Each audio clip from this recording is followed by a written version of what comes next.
Welcome to From Struggle to Success, creating a Dynamics 365 recovery plan. You are probably here because maybe you had a CRM project that started well, but maybe the journey isn't going quite so well anymore. So that's what we're going to talk about today. And I'm just going to play the first half of this 1 minute video to hopefully start with a little bit of fun and maybe something that helps you get your head around what might sound familiar to you in your CRM journey.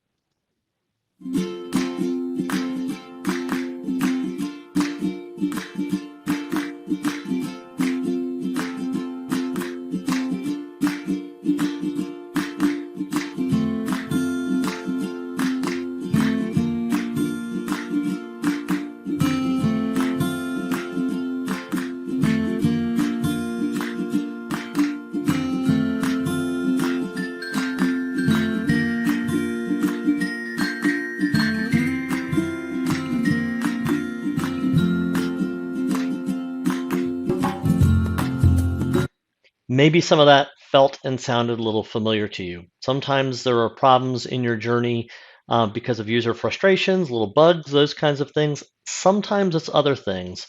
Sometimes it's the planning. So if you're planning a big journey into an unknown country, one of the first things you might do, and one of the first things most people do in their CRM journey is say, I'm going to go try to find the best, most seaworthy boat that I can, and that's your CRM software. So you start your journey by saying, let me get the right software, and you get a demo, and it's beautiful and exciting and engaging. You see dashboards that managers love and Outlook integration that users love, and the ability to track activities against a pipeline or against customer service cases or to deploy marketing projects or whatever it is, but it all looks wonderful. And so you buy the software and you set sail for the promised land. And somewhere in that journey, someone starts to look around and say, where are we? And where are we going? Right? Why did we do this in the first place? Maybe there wasn't enough planning. Maybe there wasn't enough vision to begin with. Another variant of that story is someone who actually does do a lot of planning up front. They're very detailed. They have a project plan with all the steps they need to take them to where they want to go. And they set off on a rigid beeline course for where they think CRM should take them and their organization. And one day they realize they've arrived and they mapped out the wrong destination. And now it's going to be a lot of rethinking and rework and frustration to really get to where they wanted to go in the first place. So that's a couple of things. Maybe it's a planning issue. Sometimes it's a leadership issue. I can tell you the most effective CRM implementations I've had the privilege to be around are not only viewed as a management and leadership tool, but management and leadership actually develops skills in using it. So here's the reality. Looking at this slide, you need leaders that are digitally strong. And relatively few organizations have that today. According to Harvard Business Review, only about 19% of leaders and managers are strong digitally. That means they're using digital tools natively. They're using them to do their jobs better. They're not just giving them to other people and expecting them to use them to hopefully improve the business. That might be intimidating, but the results speak for themselves on the slide. And I can tell you from my personal experience, the results speak for themselves in real life too. So could be leadership might be part of the struggle. It could be expectations, right? Most people expect to hop into their CRM system and it's going to take them from their old worn path, comfortable journey of doing business into a sales, marketing, or customer service superhighway, right? Sort of like a GPS, like I'm going to get in this thing and it's going to take me where I need to go. And so their expectation is flip the switch and we're going to convert from this country road to superhighway. And no one tells them up front that, if you want to build a superhighway, there's going to be a lot of traffic along the way. So we'd better prepare our leaders and our users and our whole team to slow down a little bit before they speed up. Sometimes the expectation is this, well, instead of building a superhighway, we just took our old processes and procedures, or maybe our old CRM system, and we just kind of paved that country road. and it's not a super highway. It's kind of a bumpy, potholed road that's not a whole lot more efficient than it was before. In some cases, maybe it's less efficient than it was before. And then they go into pothole paving mode. And what I can tell you about pothole paving mode is you never build a superhighway by paving potholes. So you could be stuck there. Last expectation that might be painfully true for some of you that I run into a lot is you actually did build a superhighway. It's there, and darned if you can't get anybody to drive on it, right? I'm an avid motorcycle rider, but I kind of came back to it later in life. And when I took my motorcycle out on the freeway the first few times, it was intimidating. It was incredibly frightening for me to be a few feet away from an 18 wheeler out exposed in the open. That's how some of your users might feel. Look, I've been on this comfortable, familiar path for 10, 20, 30 years of my career. Now you want to throw me on the superhighway, and I don't want to go. I'm going to keep working the way I've always worked before. So you might have the abandoned superhighway. So those are some of the expectations. So today we're going to talk about all those things in this building a roadmap back to success session. That's a lot to cover. And as you can see, there are a lot of things attached to that too. So in the next 23 minutes or so here, we're going to unwrap all that a little bit, but we're really going to hit the tip of the iceberg on a lot of it. It's going to be fast paced. I'll give you a lot of links for follow-up resources if you want to dig deeper. Let's dive in. Quick intro to me, for those of you I've not met before. My name is Jeff Abels. I started a firm that does this about 20 years ago. It's called C5 Insight, and we coach people on putting their CRM plans together. We help design sales processes and marketing personas and customer care processes. And we also have a full implementation group that gets very roll up the sleeves technical, actually set up and configure Dynamics 365 to do these things for our clients. And I've written a couple of books in that journey. Maybe someday I'll be able to write some more. And over on the right side is kind of the stuff, the important stuff about me, right? So my wife and I are empty nesters now. We still love to hang with our kids, but they're both pretty distant, so we don't get to see them as much as we used to. But we love our sons-in-law. We love little grandbaby there, Theo. That picture's a little outdated. We love enjoying fine spirits together, riding a motorcycle together, and we hang out with our buddy, the dog there, Verdi. So that's a little bit of us and the things that we enjoy. So as we think about putting a recovery roadmap together, what does that look like? Well, really just 4 steps to keep it simple. The first one is collaborating with your team. So getting together and starting to say, what are your frustrations? What is it you want to do? Where are we trying to steer this ship? What's our vision and our goal? Then taking that information and analyzing it, doing the business analysis, deeply understanding what it is that needs to happen. Then you start putting your plan together. You start your documentation. You connect the dots and you say, what does the plan look like? And lastly, you validate and you go into continuous production mode, continuous improvement mode. So 4 things to think about. Again, I like to keep things simple, and I like this framework. We use it a lot at our company. You listen to your people, you truly understand what they're saying, you connect deeply and connect into creating a plan, and then you know what your results are so you can continuously improve. Listen, understand, connect, and know. We call that being powered by luck. It's how all human relationships work, and it's really what your CRM system is designed to do, right? It's supposed to help you do this better with your customers and with each other than you've been able to do before. So this is our plan. This is our roadmap for the rest of this roadmap session. First of all, we're going to talk about how do we listen to our team? How do we engage with them and start drawing information out of them and even listen to our CRM system itself? So it all starts with one word, and that word is why. Why are you doing this project? Getting that question answered is your guiding light. And so many CRM projects that need resuscitating that I've run into don't really have a clear sense of why, right? They're that boat in the middle of the ocean saying, why did we start this journey again? Where are we going? What is this supposed to do for us?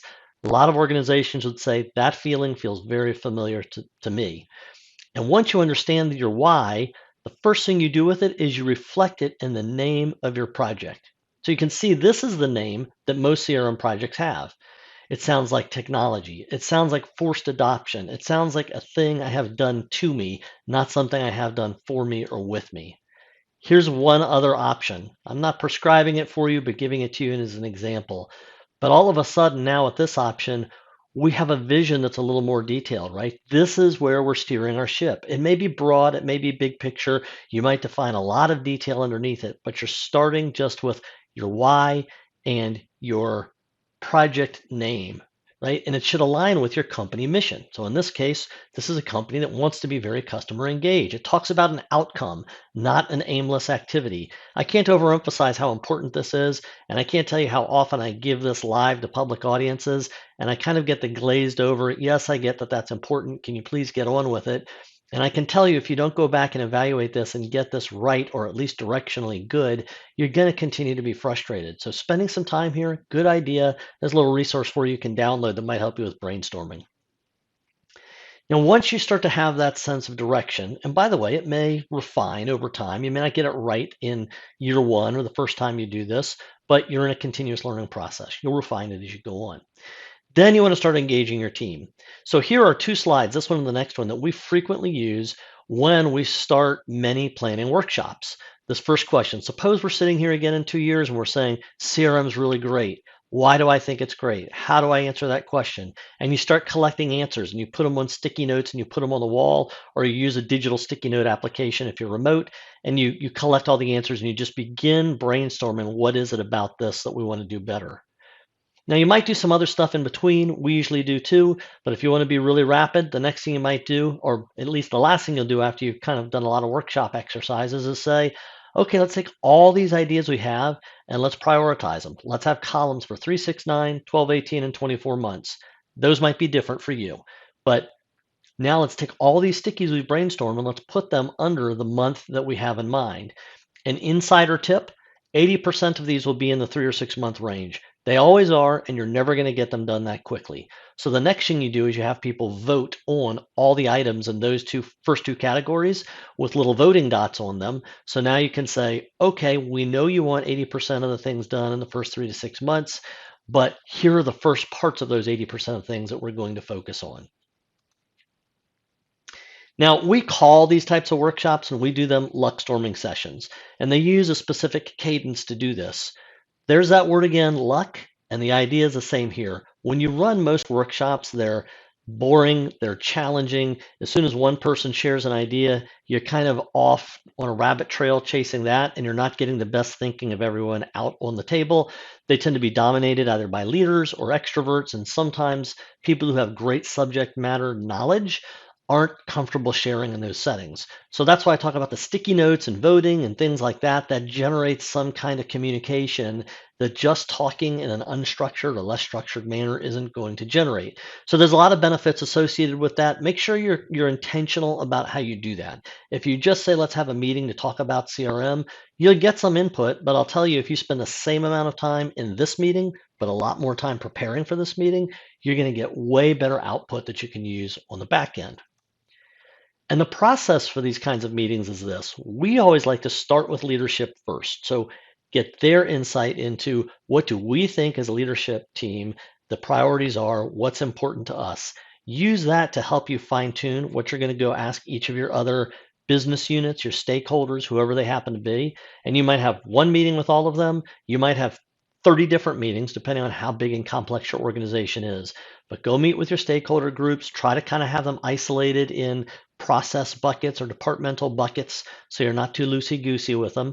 Then bring all of that back at the end, share all the priorities with the leadership meeting, with the leadership team, and let them reprioritize all of them based on their own wisdom, their own goals for the organization.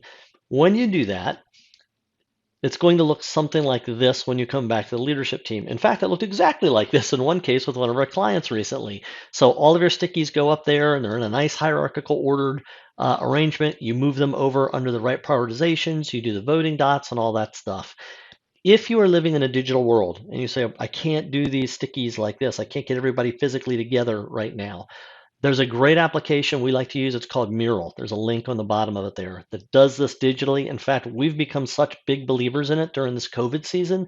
We believe we may continue to use it even in live meetings. It's really, really powerful and can bring a team together. Even if they're all sitting there physically with their laptops, there can be better outcomes than if you're trying to do these physical stickies. So cool app there, just something you might want to check out.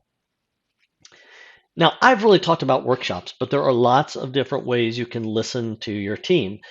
We call this listening to your Cubs, and that means your customers, your users, the business, and the systems and technology people. So, the people that you're there to serve, the people who are using the applications, the business itself, and the leaders and managers, and then the IT group, the systems group, because they're going to have to support this and integrate it with other things that they're doing as well.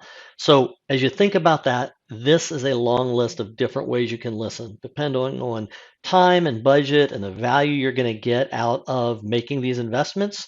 You should cherry pick different ones for different purposes. Two of them that we feel very strongly of that we do in most cases are ride-alongs. Some people call those work withs. That's where we literally go ride along with some of the people who might be users of this system. What do you like? What do you dislike? And don't just show me the system, show me your whole day, because you might not even know that this can bring some efficiencies to you or some intel to you that you just don't know to be asking for. The other one is benchmarking surveys. So benchmarking surveys are a great way uh, to do electronic surveys en masse and get mass feedback back from your user group and use that to help set priorities. We like doing some of those things before you do the workshops so you can lead better, more relevant workshops. But there's a lot of things on this list. Consider them all depending on who you are.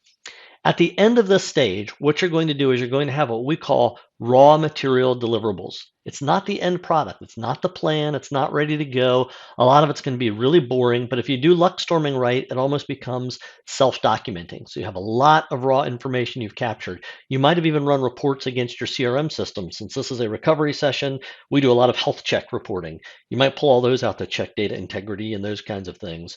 So you're putting all that together in some raw material documents that you or whoever you're working with, whatever team is doing this plan, are going to then take to the next step.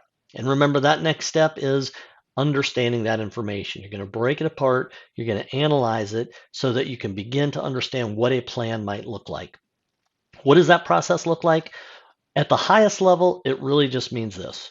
You want to understand the current state of your CRM application and processes and people as well as you can. And then you want to envision what a future state can look like. And you can kind of see the pictures there, right? Ideally, you kind of get a sense of this is broken, this is rickety, this is dangerous, this isn't scalable, this can't hold the full weight of our organization on it.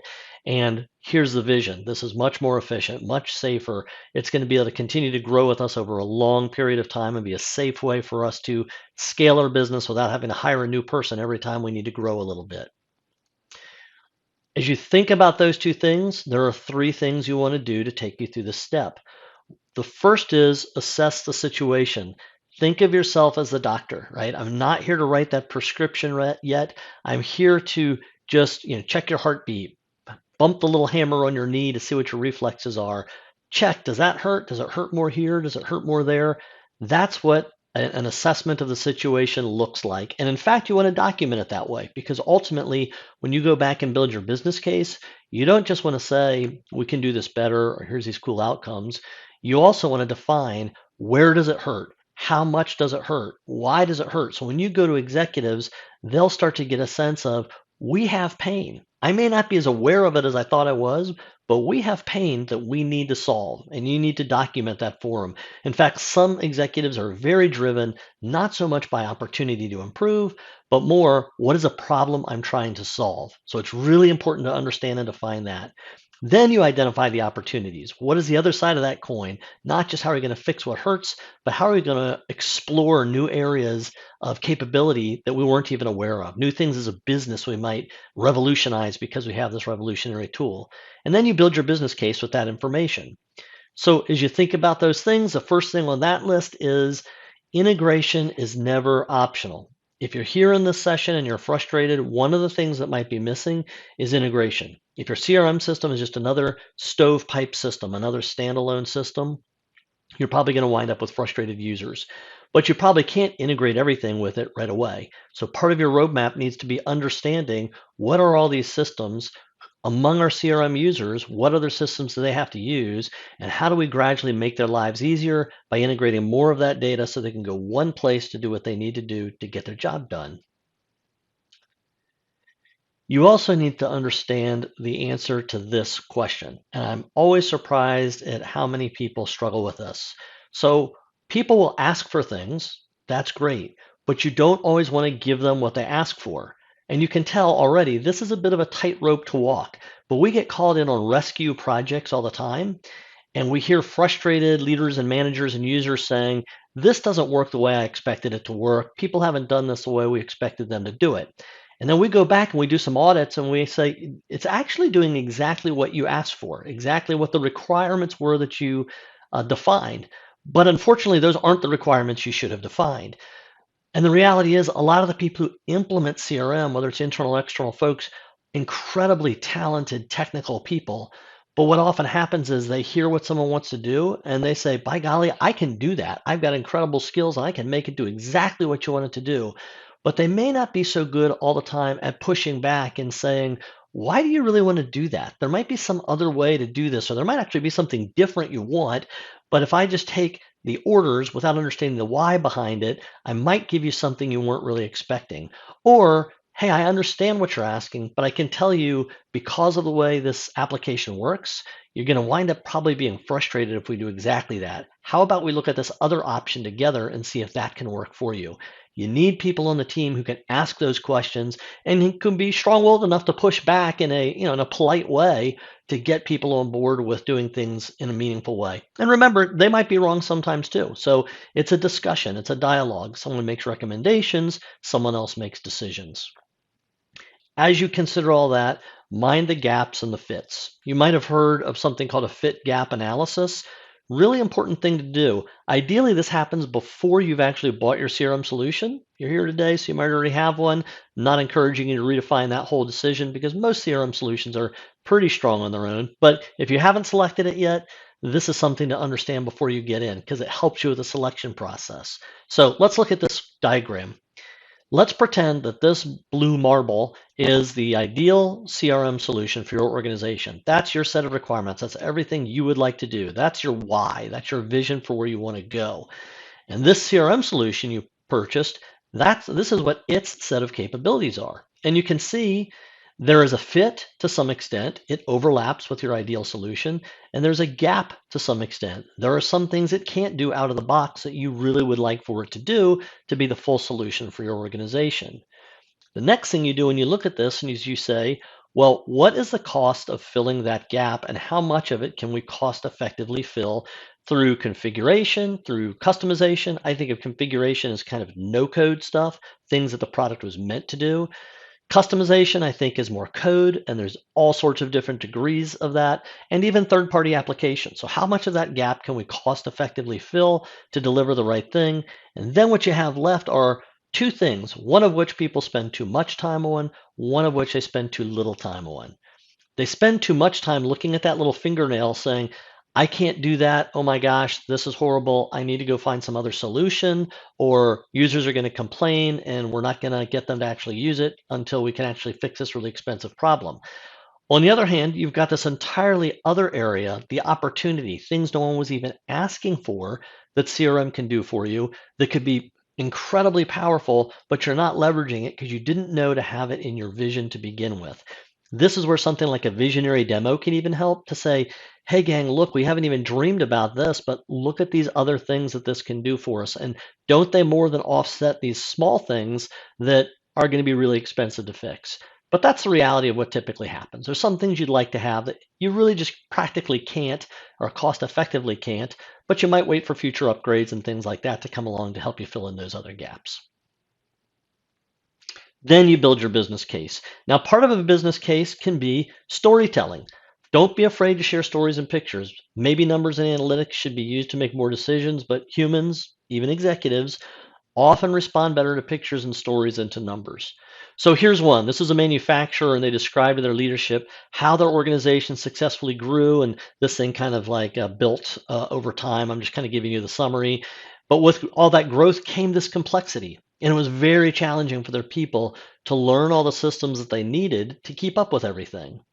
And someone came along and said, hey, this should help. And they threw in CRM and they threw in SharePoint, and for the organization, it really was just more places to go, more lines, more apps to learn, more places to enter data, more things you have to look at to research to understand what's going on. It didn't take anything away. It was just adding to it. And so they helped the leaders to look at this to say, Why don't we have a vision to say we're going to reduce complexity for employees with fewer places to go to get their work done? Now, realistically, nobody expects to ever arrive there perfectly, but that's what a vision is. It's something you can continuously strive for.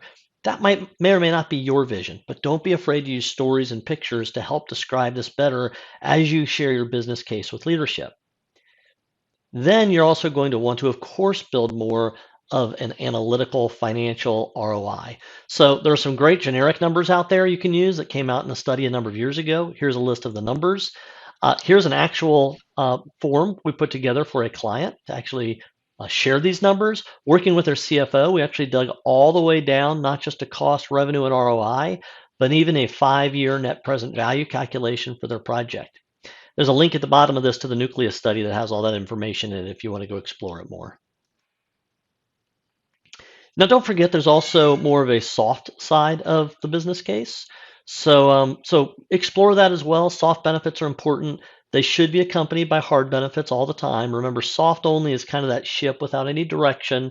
It's important to maybe have these, but have your direction, have your focus as well. And here's another link to some more publicly available metrics in ebook format that you can use to build your business case out in a little more detail. Okay, last little bit here.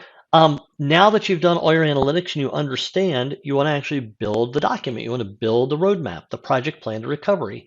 So you're going to connect all that you've learned with all that you want to do.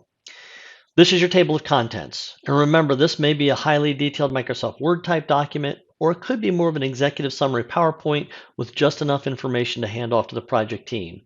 The slide has reasonably good descriptions of each section, so let's move on to what might be more helpful, and that is what to leave out of your plan. Remember, it's a roadmap. Don't sweat the small stuff. And I can tell you most CRM plans I've seen are almost all entirely about the small stuff. The things on this page are for your individual sprints. You're going to break this roadmap up into a number of sub projects or sub phases, and that is the time to build these other things out.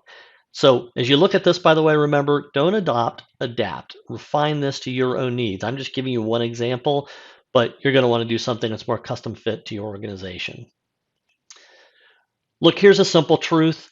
If you take big steps, they lead to big mistakes. CRM success is a case of the tortoise and the hare. If you rush, you'll get somewhere fast, but there will probably be a lot of rework that means time, cost, and frustration that might have actually gone better, faster, and cheaper had you taken a little bit more slowly.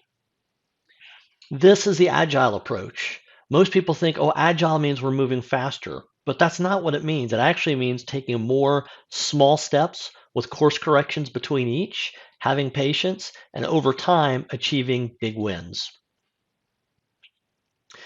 So now we're to the final section of this. We've put our plan into place. Now we need to put the plan into action, and we need to continuously learn.